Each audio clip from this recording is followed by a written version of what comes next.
Hey guys, welcome back to Auto Repair guys. Thank you guys for watching and subscribing to the channel. Today will be super helpful video guys. If you have a BMW, and I'm talking about multiple BMW models, make sure to stay until the end. I'll mention each one of them guys.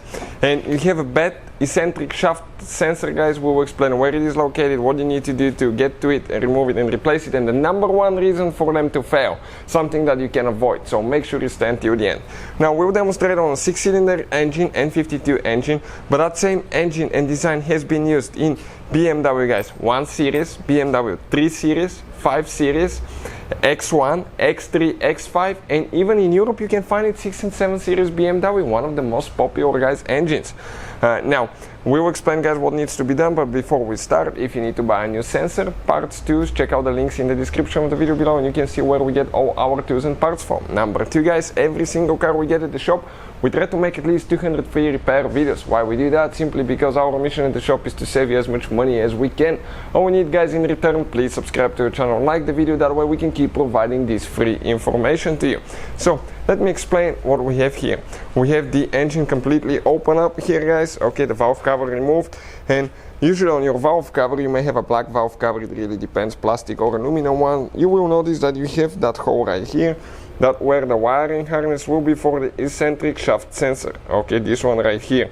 So now guys, that sensor goes in this gasket. Make sure stay until the end. I'll explain the number one reason why these sensors fail, and they're pretty expensive, so you can avoid that actually. Things to look for now guys. In order to get to that sensor, you need to remove the valve cover on your engine. The valve cover needs to come completely out. We have the video on the channel that explains how to do that, and I will try to put the link in the description of the video below, so please check it out for your convenience. Once you do that guys, okay, I'll explain to you what else we have. The moment you remove the valve cover, okay, I'll recommend to replace valve cover gasket, valvetronic gasket, and this gasket as well, and I'll explain in just a second for that one guys. This is the valvetronic gasket right here, and if it fails you'll be leaking oil in these pockets, okay, right here, and ours was full of oil. After that sensor guys, it has only 3 bolts, 1, 2, and the third one you access through here with a 10mm socket.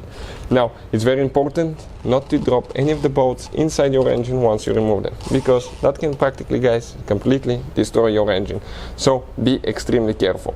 And once you remove the 3 bolts, you can remove the sensor, replace it, and put a new one in guys. But the number one reason why these sensors fail guys, okay, because that gasket, if it's a bad gasket, and ours is, you start leaking oil. The moment you start leaking oil, that oil eventually will make its way in the wiring harness. From the wiring harness through these little wires, it will go inside the sensor, because it's actually not oil resistant on this side, only on the other side guys, and it will make its way in the sensor and ruin your sensor, and your car may not even start. So hopefully guys the video will be helpful to any of you trying to find where the sensor is located and you need to replace it. We'll explain what needs to be done. Thank you for watching and see you guys next time.